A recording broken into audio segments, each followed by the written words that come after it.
এই মুহূর্তে সবথেকে বড় খবর, 24 ঘন্টা সময় বেঁধে দিল জাতীয় নির্বাচন কমিশন। 24 ঘন্টার মধ্যে নির্দেশ না মানলে ডাইরেক্ট সাসপেন্ড করা হবে বলে পরিষ্কার জানিয়ে দিল নির্বাচন কমিশন। কি হয়েছে চলুন দেখে নেওয়া যাক। 11 জন জেলা শাসক সহ 13 জন ডিওকে বদলি করেছে নির্বাচন কমিশন। তাদের বিরুদ্ধে নতুন অভিযোগ তুলেছে নতুন দায়িত্বে আসা জেলা শাসকদের একাংশ। পুরনো জেলা শাসকেরা নাকি বাড়ি ছাড়তেই চাইছেন না। এই অভিযোগের কড়া জবাব দিল নির্বাচন কমিশনও।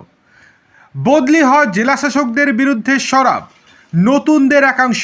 শুক্রবার ডিওদের সঙ্গে কমিশনের ভার্চুয়াল বৈঠকে নতুন দায়িত্ব পাওয়া কয়েকজন জেলা শাসক অভিযোগ করেন, নির্বাচনে কাজ তো করবেন, কিন্তু যে বাড়িতে থাকতে হবে সেটাই খালি করছেন না সদ্য বদলি হওয়া জেলা শাসকেরা। অভিযোগ, মালদা, জলপাইগুড়ি, কোচবিহার সহ বেশ কিছু জেলা শাসকেরা বদলি হলেও তারা তাদের পুরনো বাংলো খালি করছেন না। এরপরে সিও মনোজ কুমার আগরওয়াল কড়া নির্দেশ দিয়ে বলেন, আগামী 22শে মার্চ অর্থাৎ রবিবারের মধ্যে খালি করতে হবে বাংলোগুলি। যদি একদিনের মধ্যে খালি না করতে পারেন তারা, তাহলে সেক্ষেত্রে তাদেরকে সাসপেন্ড পর্যন্ত করতে পারে নির্বাচন কমিশন। রবিবার ভোট ঘোষণার রাতেই কার্যত নজিরবিহীনভাবে রাজ্যের মুখ্য সচিব নন্দিনী চক্রবর্তী এবং স্বরাষ্ট্র সচিব জগদীশ প্রসাদ মিনাকে সরিয়ে দেয় জাতীয় নির্বাচন কমিশন। পরের দিন রাজ্য পুলিশের ভারপ্রাপ্ত ডিজি পীযূষ পাণ্ডেকে সরিয়ে দায়িত্ব দেওয়া হয় সিদ্ধিনাথ গুপ্তাকে।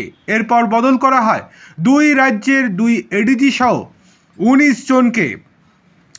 এরপর ডেপুটি কমিশনারদের পাশাপাশি সরিয়ে দেওয়া হয় 11 জেলার ডিএম এবং কলকাতার 2 ডিওকে।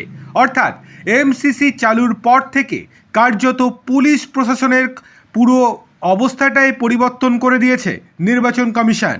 এরপরেই ক্ষুব্ধ হয়ে ওঠেন মুখ্যমন্ত্রী মমতা বন্দ্যোপাধ্যায়। এই নজিরবিহীন পদক্ষেপ কেন প্রশ্ন তোলে, কমিশনকে সরাসরি চিঠিও লেখেন।